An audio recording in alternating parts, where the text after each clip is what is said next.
There are 2 screws to hold the slide in the front of S7 SAG tubular key jaw. You can use 2.0 mm wrench to loose the screws to adjust the height of the slide for different tubular keys.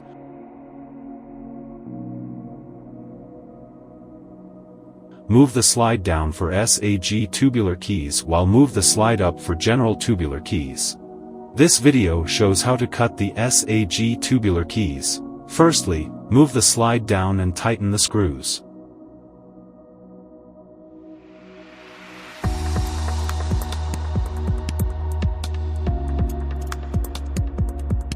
Then install 1.0 mm decoder and 5.0 mm SAG cutter. Click Tubular, select SAG, Know Your Info to enter the operation page. Put the SAG tubular key to the S7 key jaw. Make sure the key is fixed well, otherwise it may not decode well. Note, the lip of the key should be fixed towards to the machine shown as the picture. Make sure the key is fixed flatly and the jaw is clean of shavings, then click Decode to start decoding.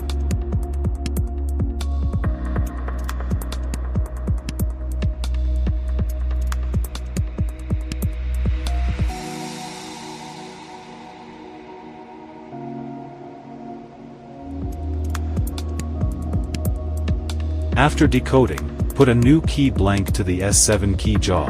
Make sure the key blank is fixed well, otherwise it may not cut well. Note, the lip of the key should be fixed towards to the machine shown as the picture.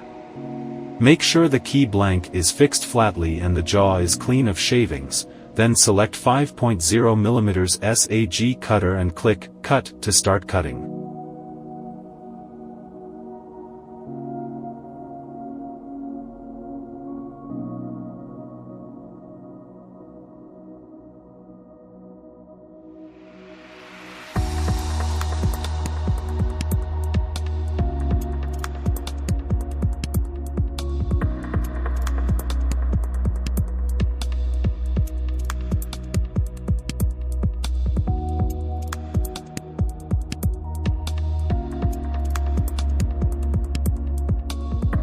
Cutting is done. Please clean the shavings and test that the new key works well.